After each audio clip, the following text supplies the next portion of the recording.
And good evening, everyone. Guys, thank you so much for joining me again. Let me just start by saying you guys are fantastic.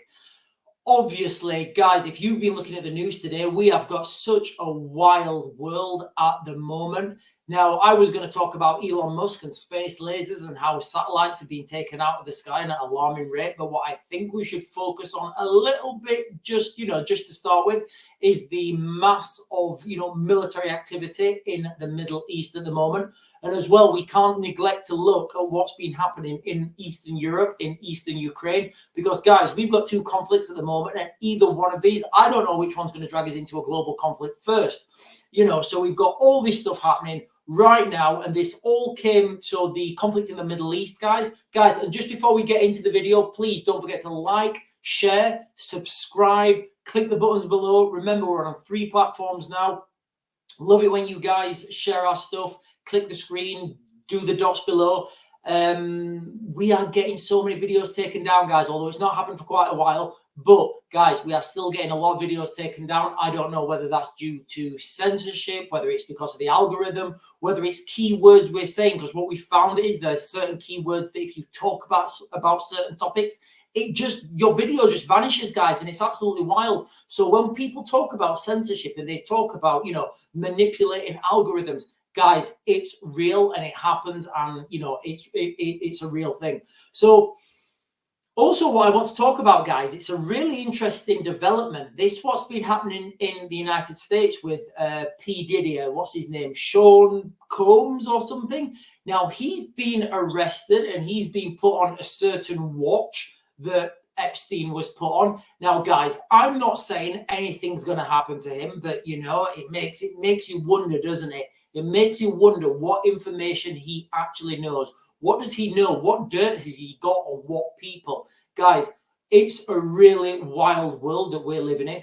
Also, guys, what I want to just quickly mention before we get into the articles is I went down a huge rabbit hole, and guys, it was really, really dark. I'm going to do a video about it tomorrow, but what I just want to say now, guys, really quickly is Donald Trump is either a genius or I'm just seeing things that are not there.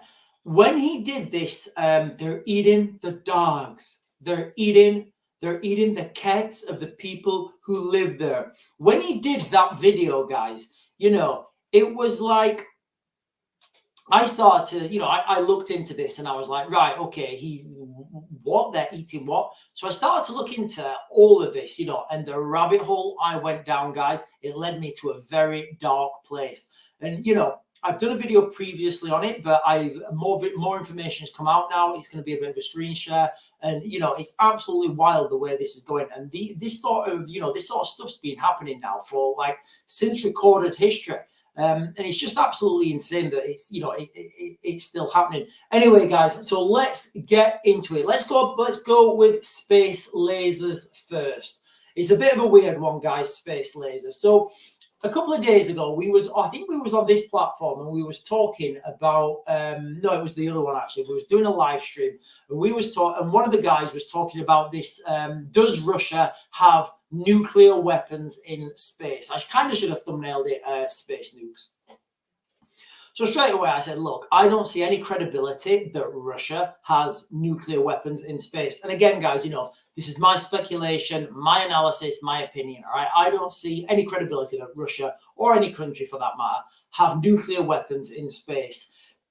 Just the servicing on nuclear weapons, the technical and the engineering problems that come with that. What I did say is, I said, okay, you've probably not got space nukes, but you've probably got, space lasers, and you definitely have got ground-based lasers. Now, why is this important? Why is ground-based lasers important? Well, it kind of affects each and every one of us that rely on a mobile phone signal, a GPS signal, anything that comes from a satellite. And guys, we are massively dependent on satellite technology, whether we think it or not, at some point in our lives, we are dependent on satellite technology. So I found an article, guys. I'll share it with you about where are we, guys? So this article from SpaceX about Elon Musk's satellite constellation. Basically, he's lost. What has he lost? He's lost like 200 satellites. And nobody knows why these satellites have gone down. Now they're saying that the satellites have gone down because there we are, guys. They're saying that these satellites have come out of orbit because of, they're saying it's radiation, it's solar flares. Guys, I'm calling BS on this. So we'll just read that bit, guys. More than 200 satellites belonging to internet service provider Starlink strangely disappeared this summer. So this is mad, guys. Okay. Most likely due to electromagnetic storms. This demonstrates that, all right, okay. Now they're claiming it's electromagnetic storms. Guys, I'm calling fake news on that.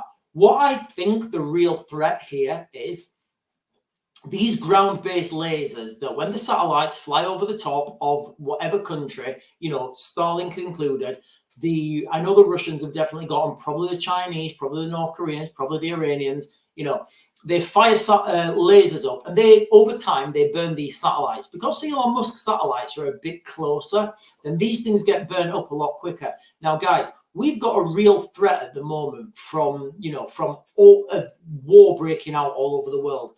And this, you could argue that this is an act of, state-sponsored sabotage, because if they're sabotaging our satellites, that's our communications, that's our early warning systems, that's our, ISR platform. ISR? It's intelligence, reconnaissance, and something else. Intelligence, surveillance, and reconnaissance, guys. That's what it is. So, all these things that we think are safe, and all these things that we think, because we're in the West and we've got loads of money and we've got lots of, infrastructure.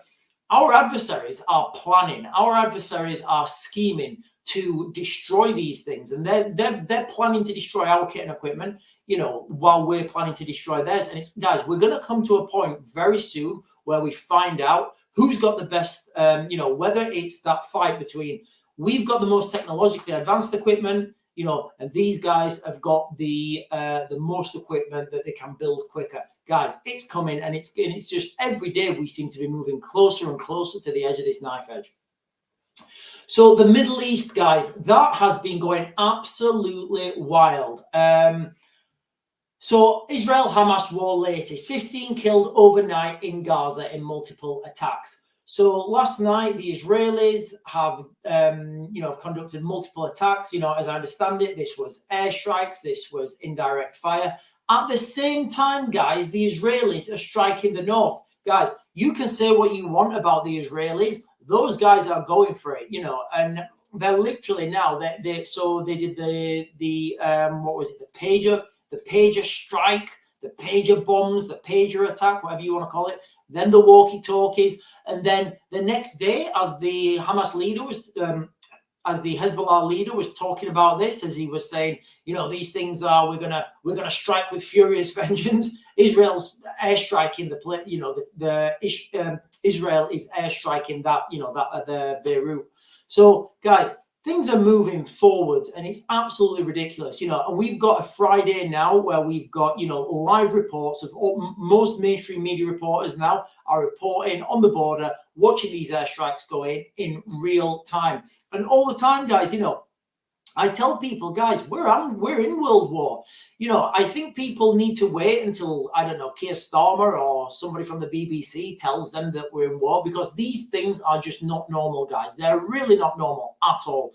And all that's going to happen is prices of everything is going to go up. We're going to have to work for people that in industries we don't want to. There's going to be national service, potentially conscription, all these wild stuff, guys. It's all coming in real time, and we're just sat here watching it, trying to figure out what's happening. So, latest in Israel, Lebanon latest. Top Hezbollah commander among 12 killed in Beirut airstrike, Israeli military says. So now the Israelis are taking out these top commanders. This comes as the Israelis are saying this is a new phase. We've opened up a new phase of the war. Hezbollah's operations commander, I'm not going to try and pronounce his name, guys. His second name's Akwil, was killed in the strike on the southern Beirut on Friday afternoon, alongside 10 other senior figures, Israeli military have said. Remember, guys, bad things happen on Fridays.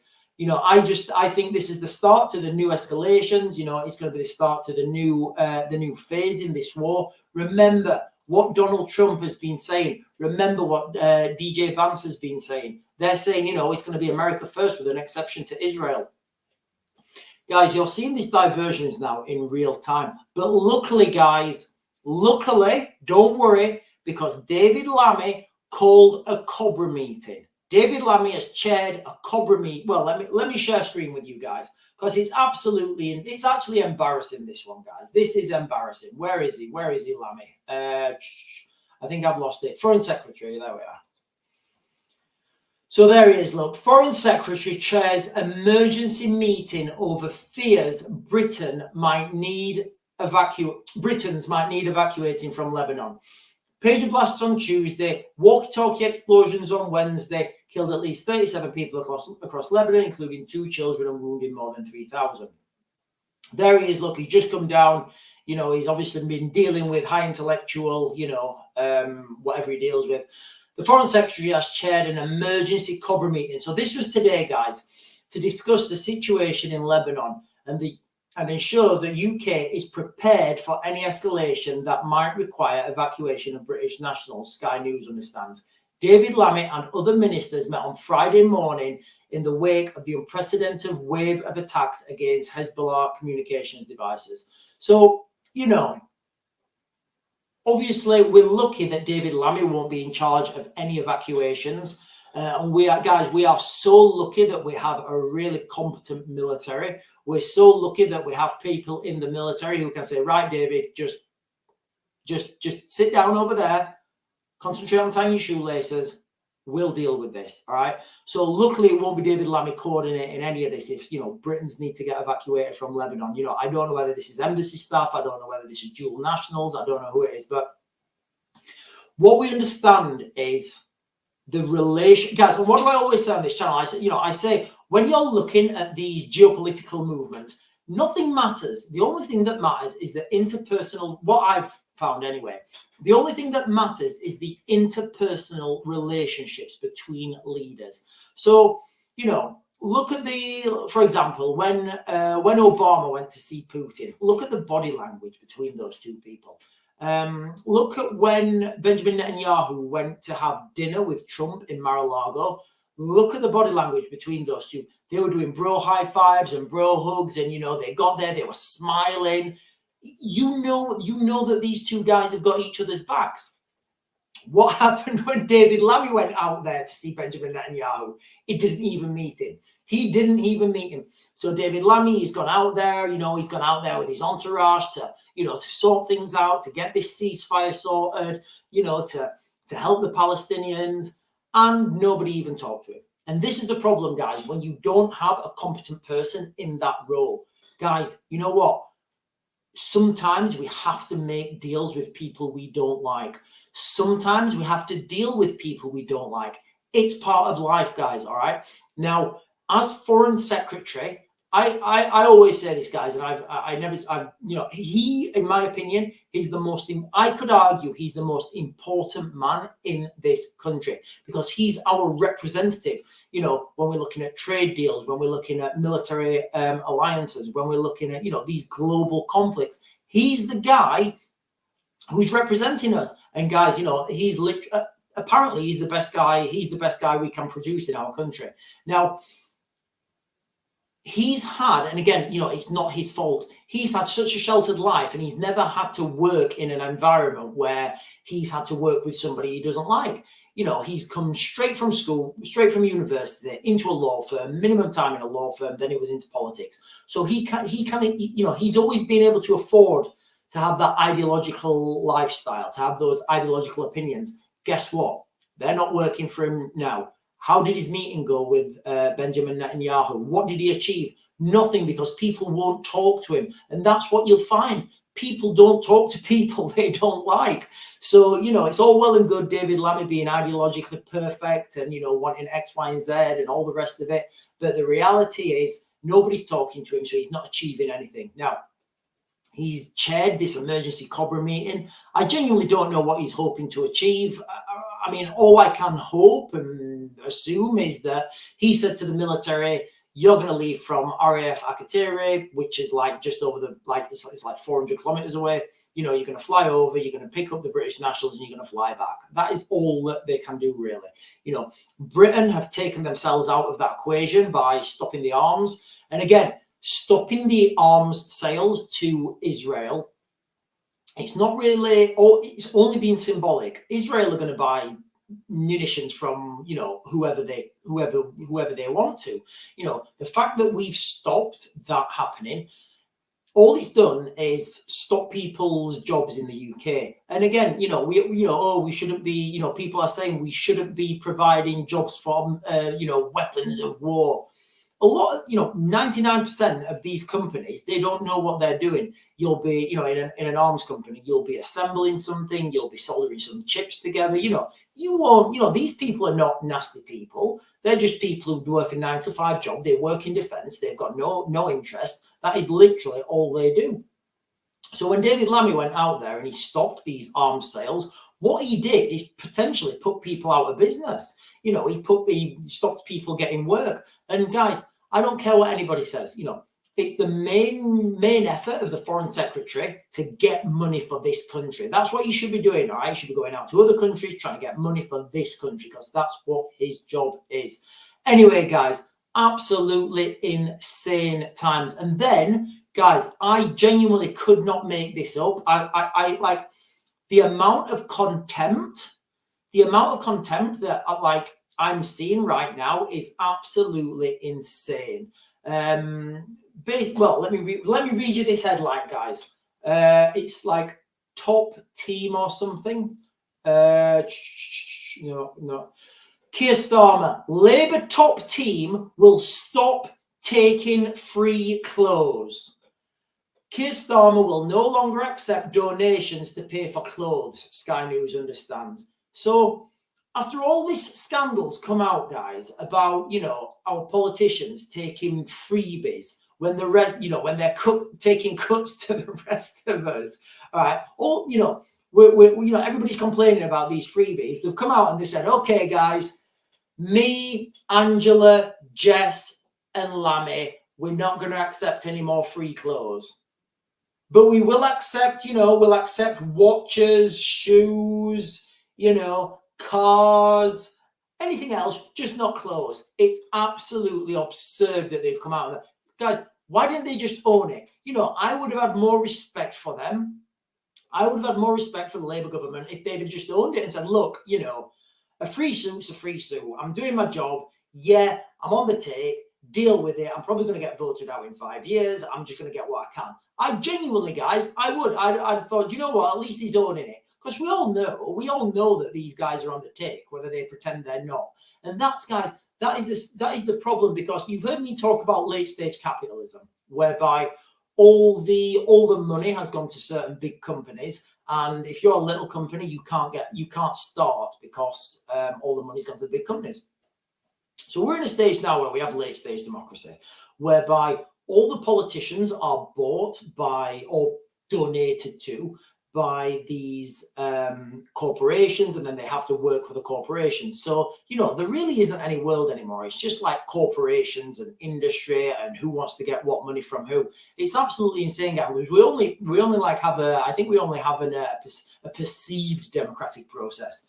And guys, I don't know if you've looked into him yet, but yesterday, you know, I gave you the suggestion to go and look at Lord Ali, Lord Wahid. What is it, Wahid or Walid? Well, I think it's Lord Wahid Ali. Guys, I don't know if you've done that yet, but his connections, where he's worked, you know, who he's associated with, where he made his money, guys, it's absolutely wild. And I'm now starting to think, wow, these are rabbit holes I wish I had not gone down, you know. And then you've got to think about the media, all right? Why are the media not concentrating on who Lord Ali is? You know, that, to me, that's the bigger story. You know, Keir Starmer's had a couple of suits, all right, whatever. Who's giving him these suits and why? What are his connections? Who is he associated with? Who does he still associate with? You know, what kind of stuff does he get up to at the weekend? Because guys, when you start to look at this, it's so terrifying. It's absolutely insane. You're looking at all this stuff laid out in front of you, and you're thinking, yeah, we're coming to a global conflict of an industrial scale, guys, and we are going to be right on the front seat, guys. So, guys, I'm conscious that there's a few messages in the chat, so let's go to that. What have we got right, guys? Debbie Dennis, hi, guys. Hi, Alexandra.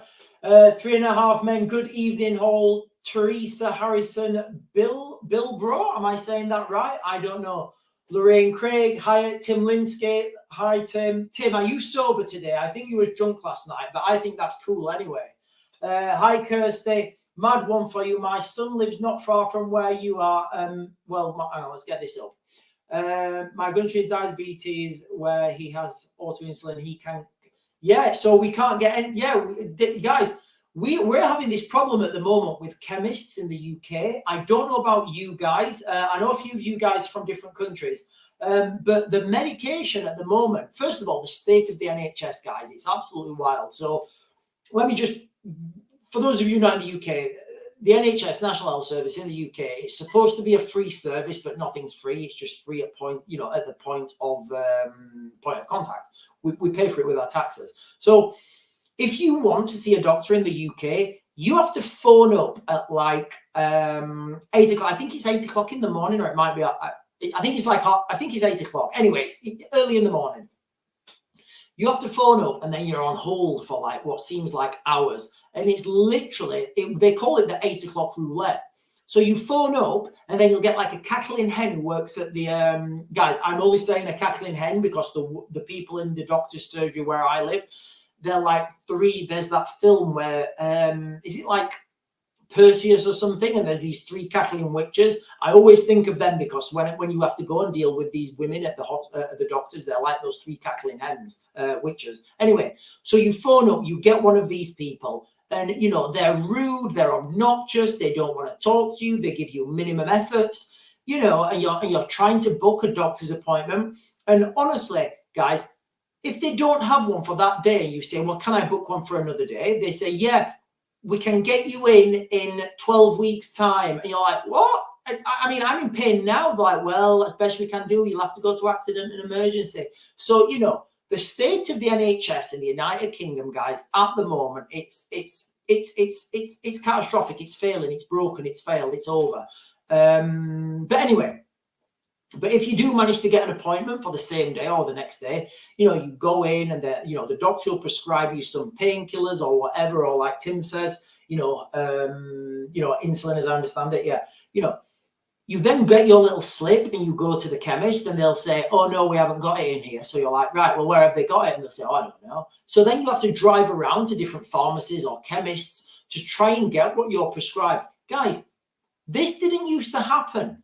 This never used to happen. So, you can pretty much guarantee that this is happening to everyone you speak to in the UK. This happens. So you can pretty much guarantee that, along with the food shortages, along with the potential water shortages, we're having a medication shortage, guys. I can pretty much guarantee it. And, as things move forwards and we become more conflicted and more divided and more polarized, do you think those pharmacists are going to keep that, those antibiotics, anti-inflammatories, anything basically, the store items? Do you think they're going to be keeping them for themselves and their own family if there is a shortage? Or do you think they're going to be saying, no, my family have not been prescribed them, we're going to give them out? Of course they're not, guys. We need to be realistic about these things. We need to understand that people, especially these people, well, everybody, everybody's ultimate goal is to self-preservation. So, imagine now, Vladimir Putin throws a nuke somewhere, and everything goes crackers, and the shops are wild. Everybody's trying to block, trying to get what they can. Everybody's trying to buy water, beans, tinned food. Do you think that medication, any of it's going to be available? Absolutely not, guys. All right, because the chemists, the pharmacists, the doctors, they're going to stockpile that for themselves, guys. Call me cynical if you want, but that's what I believe would happen, guys. All right, so like with your water and your food, if you need medication, guys, all right, try and get it now and stockpile it. I don't know if you can or whatever, whatever the laws are in your country. Obviously, stick with the law. If it's up to you, but try and get as much of that medication, because I can guarantee you guys, when you need it, it won't be there. And if you've got that, it's like having a peace of mind in your cupboard. Like, you've got that medication in your cupboard, you've got it in your fridge or wherever you need to keep it, and it's safe.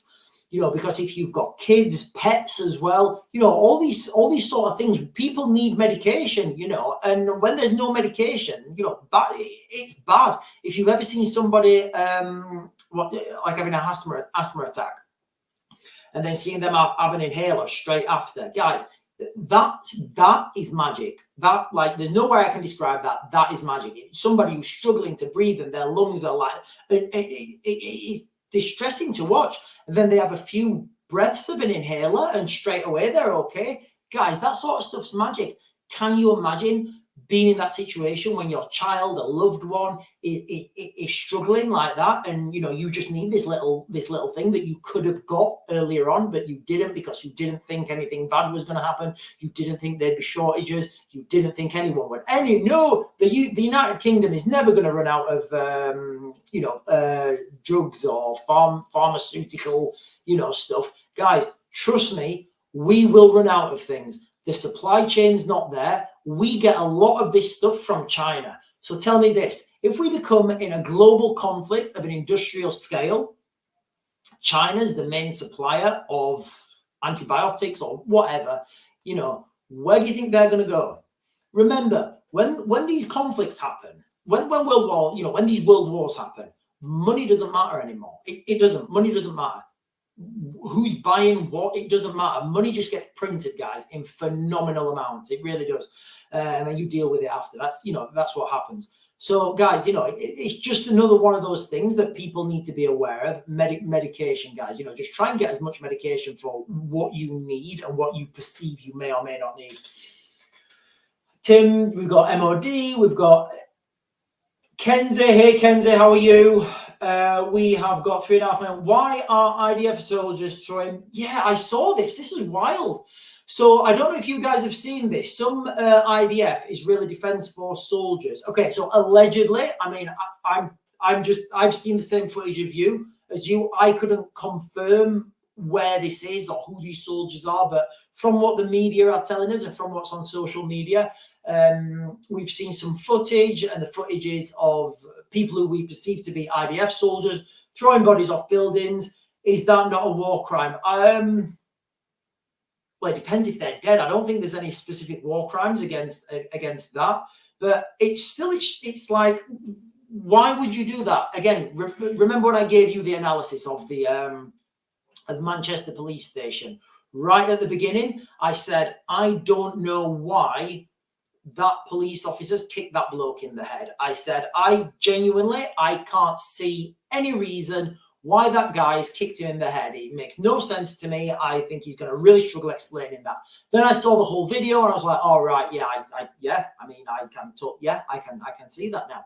Incidentally, when are those two guys getting arrested? Do you know what I mean? Like, these two guys who I think they attacked 3 police officers, broke 1 policewoman's nose, they're not getting arrested. Absolutely fine. They're not getting arrested. But incidentally, people who put Facebook messages are getting, anyway, it doesn't matter. But what I mean is, like, the images we saw about the IDF soldiers throwing bodies off this building, I genuinely don't know what it is. There may be context behind it. It may be, I don't know, but it didn't look good, did it? It did not look good for the image of that whole campaign. And again, these whole campaigns, guys, they're people. When you get these commentators come out and they talk about these wars and they talk about, so-and-so's win, and they stand there, don't they, in like these nice clean suits with like a nice infographic on the wall and on the wall and a clipboard, and they're talking about wins and losses. They make it sound like a football game. They make it sound like, remember in the 90s when they used to do the pools and they'd say, Everton 1, Stockport 0, Barnsley 2, Rotherham 1. they kind of make it like a game, and it's, to me, guys, it's sickening, because if you've seen that video, those bodies that were thrown off, they were somebody's like mum or dad or nan, or they had family, and they had family members, and their family members are seeing this, and there's pain and sorrow around that, guys, and it's just, it's all absolutely grotesque. Tim Linsky, that really bad in the UK, Chemist. Hey, Kirsty Taylor. So yeah, it really is bad, that bad. So Kirsty Taylor's put a thing in. Tim Linsky, that bad in the UK, Chemist. Yeah, so Kirsty, I'm assuming you're not in the UK. Yeah, it really is that bad in UK, Chemists. I mean, if you need medication, it's like, it really is roulette. Like, first of all, you've got the roulette whether you're going to see a doctor. Then if you manage to win your roulette and you manage to see a doctor, then you've got the next roulette of, where am I going to get the medication from? Because, you know, you can be driving around for hours and hours and hours, and then they'll tell you, oh, it's coming in on Monday, we'll phone you. And then Monday comes, you phone them. Oh, sorry, yeah. Oh, yeah, we didn't get as much as we thought we'd get. And honestly, it is really bad. Nothing is in plentiful supply like that at all, guys. It's absolutely wild. Kenzie McClelland, Iran are back at threatening Israel again, and Russia is doing the same again to the UN for nuclear war if Storm Shadow gets approved. Yeah. So, guys, as far as I'm concerned, everything right now revolves around this Storm Shadow. It really does. Just a quick background on the Storm Shadow. It's a British-French missile. I think it was developed with some of the Exocet technology in it. The reason it's really good is because it can't be stopped. There's no auto-destruct button on it. You can't alter the coordinates in flight. Now, they've done that because what you would do normally to jam something, to spoof something, you would fire a load of another airplane would fire or a ground-based station would fire a ton of different radio frequencies, different radio commands at that drone. That communication system would get confused. It wouldn't know what was happening. It wouldn't know which command to follow, and a lot of times they'll fall out of the sky. But because this doesn't happen with the Storm Shadow, and I actually think that can trace its heritage back to Margaret Thatcher, believe it or not, because this can't be, taken off course, it can't be called back. There's no auto-destruct button. Once you let that go, and you can't program it from the plane as well. These things have to be programmed on the ground. They get put onto the belly of an airplane, and then they can be launched. So the airplane then only has to get within 150 miles of that target, and that can and then they release it, and it will just go. It's just autonomous. It will find its own way. Now, that's the big one, guys. All right. I think once this happens, it's going to open up a whole new. It's going to open up a whole new dimension to these conflicts. All the time as well, you've got the Russians pushing, and everybody's talking about this Pokrovsk now. They're all talking about Pokrovsk in the east of Ukraine, how it's this strategic rail hub, which it is. And also what I didn't realize is there's no more defenses back from that. As far as the Ukrainian side, on the Ukraine side, that's the furthest depth. There's nothing behind Pokrovsk, basically. So if Pokrovsk falls, there's no rear defenses to that of any significance. So if that falls, Pokrovsk, that means that the Russians basically have a straight line then to the River Dnipro. We get the River Dnipro. They can make an advance on Kiev. Guys, we're going to find out very soon what's happening. We're going to find out very soon what's going ahead. We've still got Putin, threatening his nuclear saber. What I think would happen first, before any of this happens, guys, before anybody detonates a nuclear bomb, they're going to have to test. They're going to have to test, because testing isn't just rattling sabers. It's confirmation for their own technical teams, confirmation that they can actually still do it. Do they have all the settings right? Do they have all the all the fusion devices right? They're very technical to. It's very technical to set one of these things off. It's not like what people think. You just press a button. So you would see a series of tests before these things went forwards. So Tim's replying to, right, here we are. No one can get medication. My daughter has gone 6 months now without her ADHD meds. Another medication is running out. Well, guys, yeah, it's absolutely insane. I mean, the more people you talk to about this, the more people say exactly the same. You've got the guys. I can remember I used to be like really sick when I was right. Where do we go on this? I used to get really sick when I was younger, and I used to have these like wild dreams, guys. Like I'm talking like absolute like out of body, wild, like seeing geometric patterns. Felt like I were in a different universe. Wild dreams when I was sick when I was a child.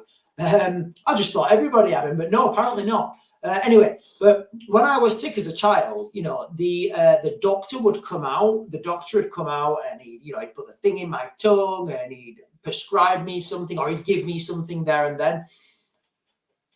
Guys, where have we fallen from that to it? So my daughter was also sick, like a couple of weeks last year, I think. I had to take her to A&E because that just doesn't happen anymore. Doctors don't come out anymore. So I had to take her to accident and emergency. Guys, what I saw was worse than some hospitals I've been in eastern Ukraine at the height of the conflict. All right. So first of all, my experience when I got there, I got through the door, they were triaging. Well, I'd not got to reception yet. I got to reception. She says, I'm on my break. This woman, she's there. So I'm there with my daughter in my arms. She's on me. Oh, daddy, I just want to go to bed. So I'm like, right, no, you are really poorly. We need to get you something. It was when that, remember the strep thing was going around, and like I think there was like 11 fatalities. So I got to anyway, this Karen, she says, oh, I'm on my break. She started eating a Subway. It was like one of the meatball marinaras. I'm like, okay, right, you're having Subway, whatever, right, I'll just stand here. There's some dude behind me, and he's like covered in blood, holding his arm, and he's like limping. I'm like, right, okay, like, at what point is this okay? At what point is that girl having her sandwich going to think, do you know what? My sandwiches, yeah, there's people there, but it's not her fault. She's not had training. She's not been managed properly. But that's kind of the problem. If that was a private company and that was your head of house, they'd be sacked straight away. They'd be like, yeah, you thanks, but no thanks. Anyway, so she told me to go through to this other room. Anyway, so I went through to this like other room. It was a corridor. As soon as I got in the corridor, guys, there was people laid on the floor, and there was people moaning, laid on the floor. There was one woman on the phone trying to get, she'd had to go to A&E because she'd been prescribed, it was, is it Ventolin for an inhaler? But they gave her the inhaler, the plastic bit, but they'd not prescribed her any of the what is it? I think it's called Ventolin, whatever it is. So she's saying, yeah, you've prescribed me the actual inhaler, the plastic thing, but you've not given anyway. So then I managed to get through to the office or the room and guys, the room was just crammed full of people with this look of despair and dread and terror. And I said to some bloke, I said, how long you been here, mate? He said, I've been here 12 hours. So some guy's been sat there waiting for 12 hours. I was like, right, do you know what? I'm good. Luckily, I've got doctors who are friends. I phoned one of my friends who's a doctor. I said, right, I said, what's the symptoms? Told me the symptoms. He says, right, you're gonna need this if she doesn't get better. I said, right, what signs do I need to look for if she's really going bad? He told me. I thought, right, you know what, guys? I live relatively close to a pharmacy. I've got still sore. That's all I'm saying, guys. All right, that's all I'm saying. You would have done what you needed to do to look after your kids, and I expect you guys to do the same as well. But anyway, so what I'm saying is, the situation in the United Kingdom with the NHS, it's just catastrophic. And the more people you talk to about this, the more you just understand how bad it is, because we think this is just happening to ourselves. But the reality is this is happening on a wider scale. It's happening all over the country. I don't know if it's happening all over the world, but, one of the things I say to people when they say it like, oh, I bet it's horrible in the Middle East. My experience, and this is my experience, guys, of Baghdad Hospital, I need, you can get an MRI scan. Well, you can get an MRI scan in Baghdad for $1. You just go in there, you say, can I have an, if you need one, you say, yeah, it's $1. And it's just absolutely insane. You go in there, you deal with doctors. There's no huge queues. There's no pushing and shoving. There's no feeling of dread. And my experience of the medical system in Baghdad. Now, I understand Baghdad, the hospital I went to was in the green zone. It was a very westernized hospital. But guys, it was a lot better. So, we're told that the NHS is the pride of the world and it's the envy of the world. That's not the experience I've got, guys. That's not what I'm witnessing. It really isn't. I mean, some people are calling it the no hope service, but I wouldn't like to comment on that. So what else have we got, guys? It's war, it's bad. It's not October yet. That will be interesting when they drop whatever plans they have on us all. Is this a comment? Oh, I'm sorry, I've totally monged it there, guys. We need a private pub. Sean, get that bloody bunker open. Sean's Country Bunker. Yeah, guys. So when we're talking about pubs and stuff, I think I mentioned it in one of my other streams. Remember in 2020 when nobody was allowed, everybody had to stay 6 feet apart or whatever it was. And that's weird, isn't it? It came out that somebody just made that 6 feet apart up. And can you remember those people with the hats and the bits of those noodles, the 6 foot noodles, and they were walking around I like people staying away from me anyway, but then I feel like I'm part of the crowd now, and now I'm staying still. Anyway, so across the road from me, there's some allotments, and I saw all these young lads going down to the allotments, and basically there was 4 or 5 allotments, and they turned them into little bars. And at the weekend, they all used to just go down there and walk between each other's bars and have little parties and stuff. It was wild, So yeah, and I think as well in the it was in the Black Plague. It was a Black Death, the plague actually in London. There's reports from the police that people they had a lockdown then as well. There was reports from the police that people kept sneaking off to the pub, and they kept breaking the lockdown rules to go to the pub. Do I think Putin is bluffing? Do I think Putin would actually just strike NATO because of storm shadows? Would love to hear your thoughts. So this is a big one, guys. Now, I always say tongue-in-cheek that aliens may have come down and said to the world, guys, do not use nuclear weapons because that is bad. But apart from aliens, guys, I genuinely don't know why he's not used them already. I think at some point he has to. You see, when you're a nuclear power, when you're a nuclear superpower, you kind of can't lose a war. It's we're not going to lose this war. We've got nuclear weapons. So no matter how bad things get for Putin, no matter how many districts he loses, no matter how many, he's still got those nuclear weapons. Now, there's a few theories floating about. One of the theories was that Putin was letting people come into Russia, letting the Ukrainians push into Russia, and then he was going to use a nuclear weapon on his own territory, on his own country. That'd do 2 things. That would show people he wasn't bluffing, and it would, but it wouldn't. But then, where would the justification for a strike be? He's not attacked any NATO countries. He's not attacked Ukraine. So where would how would people react to that? I think the other point would be if and when, guys. I'm saying it's going to be when the storm shadows are being used. We've got to understand the chain of events for those to be used, and it's called a kill chain. So the kill chain from that would be, let's look right back through the system then. So these things have to be air launched. So they have to get up in the air somehow. That will be on the bottom of an F-16. I can pretty much guarantee that. Once they're so then we need to look at the F-16s. Where are the F-16s flying from? Okay, if they decide that the F-16s are being flown from a very limited amount of airfields, which they are, because they have to be, it's going to be really easy for Putin to take out these airfields with glide bombs, which would then make the storm shadows, obsolete. Then gives the next question, where are the Ukrainians going to fly the F-16s from then? Because it's going to be very difficult if the Polish start to close the airspace, like I've said in many, many videos, guys. The first time I mentioned this was back in March.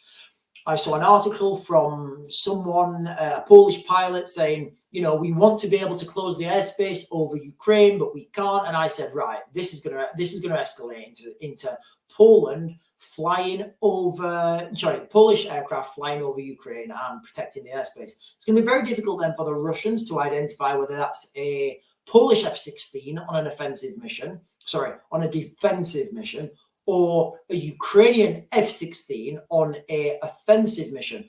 And that's where we go, guys. And then that gives Putin that's Putin's next move. Then he's like, right, okay, do I take out these airfields? And that's where that's going to be the next move. I don't know when that's going to be, but I think everything's leading up to that at the moment. The infantry on both sides they're not there. There's a massive gap in their infantry. The Ukrainians don't have the manpower. You know, most of their manpower has been expended. And again, I saw a very thought-provoking interview or article about Zelensky. Zelensky is not letting Ukrainian men join the military who don't have children. So he's thinking about this war and the birth rate of his country. Can you imagine that? Having to think about the birth rate of your country because he's thinking if all the men go and they've not had children, we're going to have no country within like a couple of years because we're going to have no more children, you know, because all the men will be gone. There'll be no children. There'll be no more Ukrainians. What's going to happen? So, you know, it was really strange. And I've never thought about a conflict like that. I've never thought of a conflict in the context of, actually keeping your birth rate up. I did some fun, tactical exercise without troops, about, defending Earth against a potential alien attack. And we came up with a few things like, but you got to keep the birth rate up. You've got to, militarize the atmosphere, militarize our gravity, but never anything in a conventional sense, by a country wanting to keep their birth rate up because of the war. So that kind of tells you how many people they're actually losing, the Ukrainians, at the moment. Wild figures out at the moment, guys. I think we talked about it yesterday. There's over 1 million injured. I don't know how that's divided between injured and and dead people. Not October yet. Is Putin bluffing? Gar us, hire both. Hire Gar us. We are very happy to have you, Gar us. I think Keir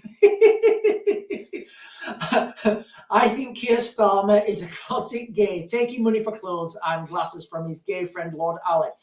Emerson, have you looked into who Lord Ali is? Because to me, this is the biggest story. The biggest story is who actually Lord Ali is.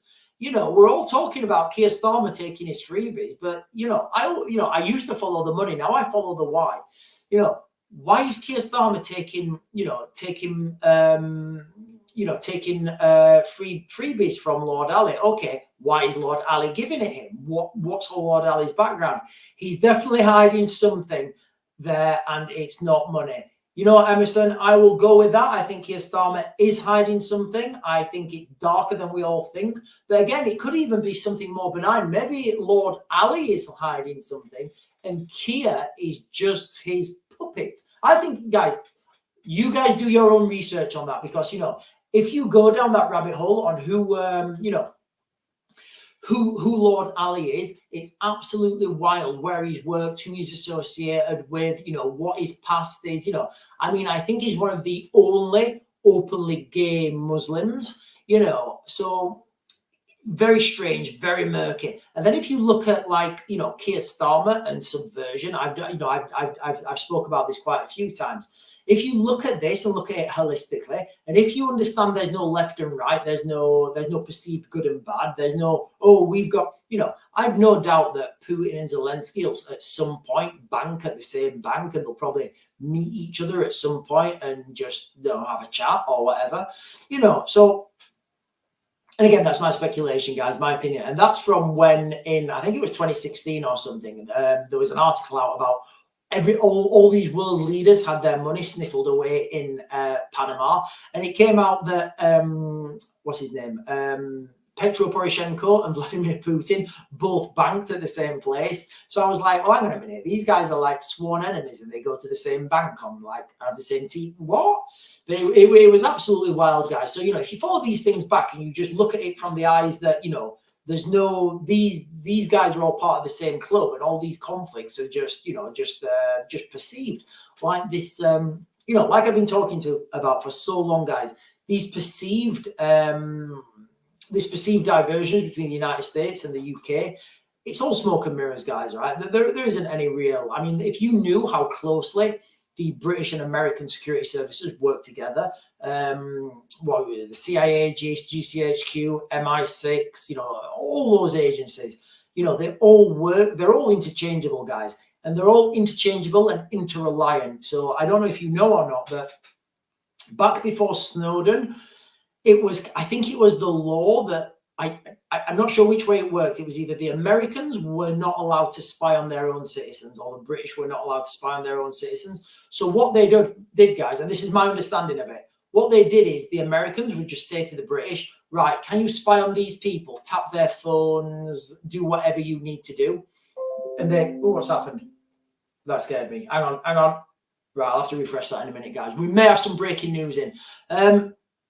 So basically, they just spied on each other's citizens for them, and then they were not breaking the law because they weren't spying on their own citizens. They were asking their mate to spy on their citizens, and they were spying on their mate's citizens. So it's very murky, this intelligence world, and when these bits of legislation come in, they're not worth the paper they're written on, because once you legislate something, it's easy to find a way around it. It's easy to circumvent these bits of legislation once they're legislated, because once it's legislated, you can say, that's not what the legislation says, and then you argue it with it, you miss it, you interpret it differently, and the whole thing becomes ridiculous, guys. It really does. Hang on, let me close this down. Kenzie, I personally hate hospitals. Haha. Every time I have ever gone, as soon as I leave, I always become sick. Yeah. So hospitals are full of sick people. It's every time I visit a hospital, I become sick. Yeah. Rather than after it. Yeah. So we go to hospitals hoping, guys, I try and avoid them as well, like the plague, no pun intended. But, sometimes you have to go to them. And the problem is, cleanliness, these things. First of all, cleanliness and housekeeping. How many times have we walked past people and they're all coughing and bringing dirty clothes in and all the rest of it? You've got sick people there who are breathing out germs. So those people, that area needs to be disinfected. It needs to be, kept on top of. But the problem is, it's just not, especially in the United Kingdom. The hospital wards are, I'm not going to say filthy because I've seen a lot worse, but they're certainly not up to standard of a first world country, what we claim to be. And every time I go to a hospital, I'm thinking about, well, do you know what, guys? I will caveat this because there's two different hospitals. If there's something wrong, we have to go to Rotherham Hospital because we live just outside Rotherham. But we had to go to Chesterfield Hospital, and Chesterfield Hospital was just head and shoulders. It was ridiculously better. There was no feeling of despair when you walked in. I was in a queue to get seen at the reception. One of the porters came up to me, said, "Excuse me, sir, can I help you?" I said, "Yeah, I'm looking for this." He said, "Oh, right this way." And I followed him and he took me. When I got to the department, a lady came out and she was smiling. She looked like she wanted to be there.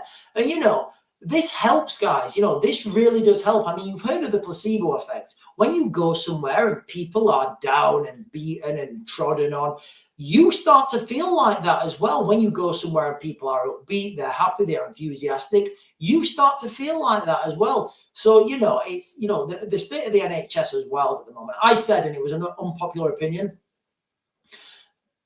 I said the parts of the NHS need to be privatized. And by privatized, I don't mean we have to start paying more than we're paying already. Don't forget, we already pay for the NHS. It's already paid for. It's not free, so we already pay for it with our taxes. And what I mean is we need some sort of system by where rather than just going to the hospital and you have to go there, if you, like, for example, if I chose to go to another hospital, that hospital would get my money, would get the money that I, from me, because they saw me as a casualty or as a patient or whatever. Now, if that happens, if we can figure out some system, I don't know how it would work, if we can figure that out as a system, what will happen is those hospitals that are rubbish, that are failing, that have got people eating Subway while people are like literally dying in front of them, they'll book their ideas up, because if they don't, they'll go bust and they'll have to let staff go. And then they'd have like some sort of skeleton staff. And then the other hospitals, they would flourish because they were managed well, they looked after their patients. And that's kind of how capitalism works, guys. We need to be able to choose with our wallets, basically. Definitely happening in South Wales, nightmare to get your medication. So yeah, Danielle, happening in South Wales. It's happening all over the country, guys, with this medication. It's just absolutely insane, absolutely wild. What else have we got, guys? Have you had a personal alien experience? You seem to be very interested in them. Yeah, guys, nobody's asked me an alien question yet at all on these lives. We've not had an aliens question. No, I've never had a personal alien experience, or I don't think so. I'm just I do get fascinated though, and a lot of the things I see, I debunk them straight away. There was one in Penrach in the UK. It's in South Wales, actually. Danielle, can you tell us where the alien thing was in South Wales? There was an alien incident, I think in like 2011, 2012. And, it went on the press and it was massive. And it was saying there were UFOs, and then the military came out and the military said it was a training exercise. Guys, it was a military training exercise. All right. Everything that they talk about on this UFO incident, it was a military training exercise. I can explain it as a military training exercise. But there's so many things that, you look out in the universe and you think like, it's kind of a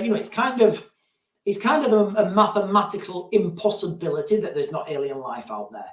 I'm not convinced whether the alien life's got here or not. If they have got here, though, that to me, that's the more fascinating thing. How did they get here? Because, they can't have traveled faster than light, as we understand it. So that must mean there must be some sort of other propulsion method. And if there's some sort of other propulsion method, that kind of means that there's some sort of energy,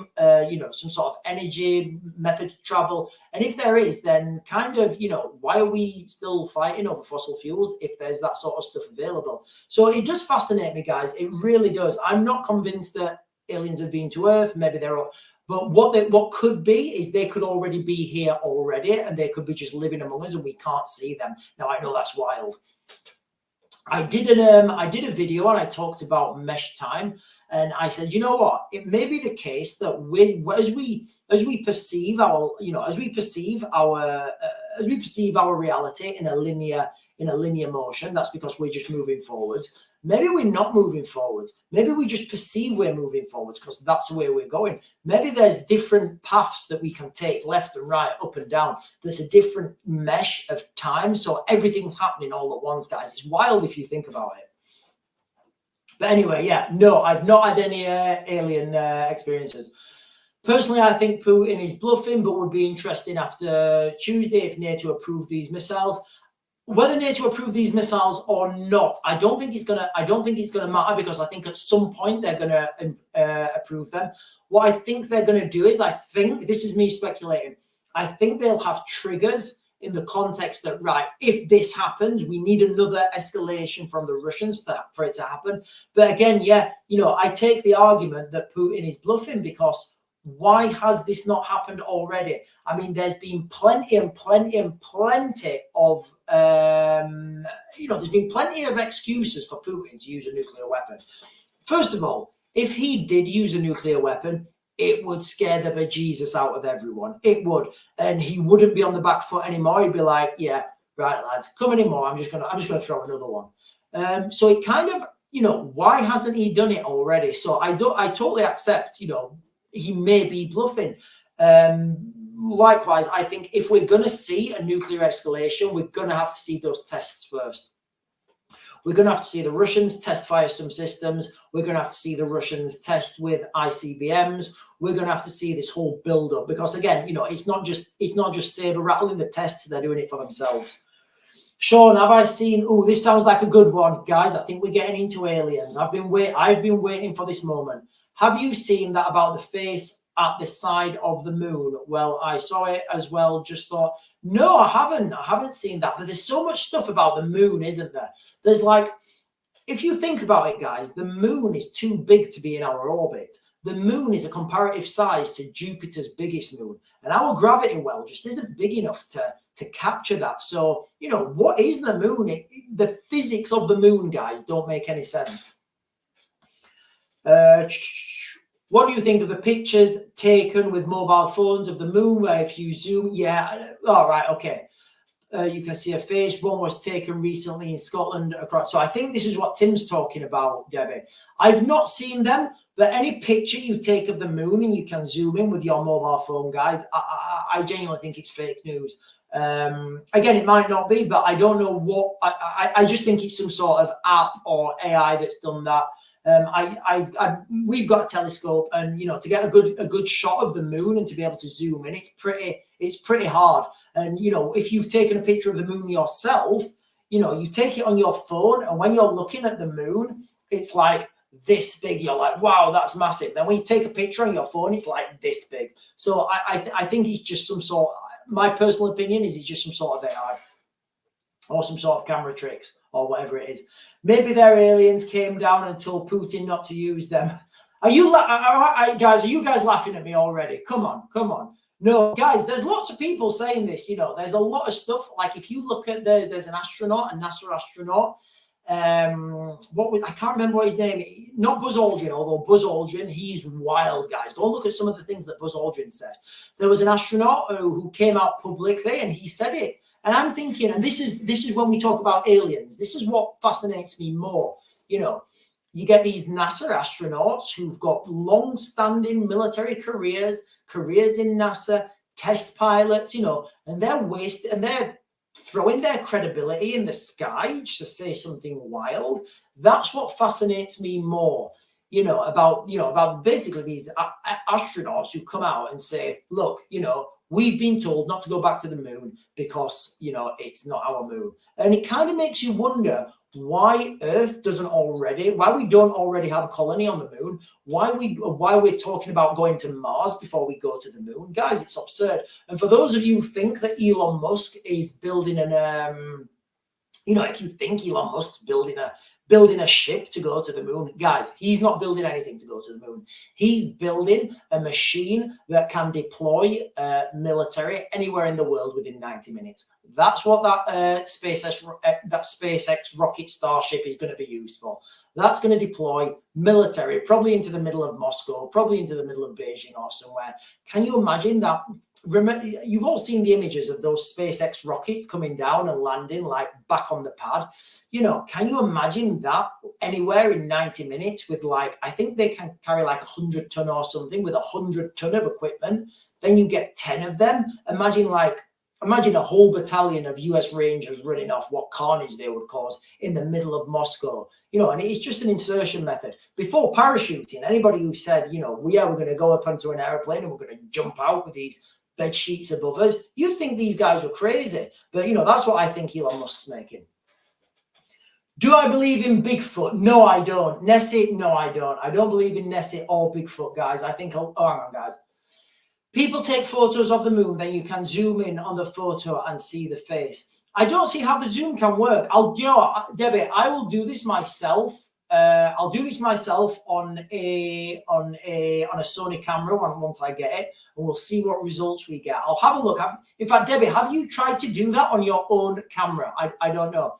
Guys, it's gone 9 o'clock and it's gone past my bedtime. You guys have been fantastic. Let's just say word of the day. You know, the message of the day is that the escalations are rife right now in the Middle East. We could wake up tomorrow morning and somebody could have declared war with another country. We don't know. I don't think that's ever going to happen. But remember, bad things happen on a Friday because of the stock market, because people are not in work. People want the day off on Friday. So Friday's not over yet, guys. All sorts of wild stuff could be happening right now. It could have already happened. We don't know. What we do know is that the world is on the edge of a global conflict of industrial scale, guys. It's not on the far side. Guys, we're going to go now. I'm going to be back tomorrow night. I'll be answering your questions. We'll be talking about what's been happening in the last 24 hours. Don't forget to like, comment, share my stuff. Really appreciate it when you guys do that. I'm going back to grid, guys, and I'll get you another video later.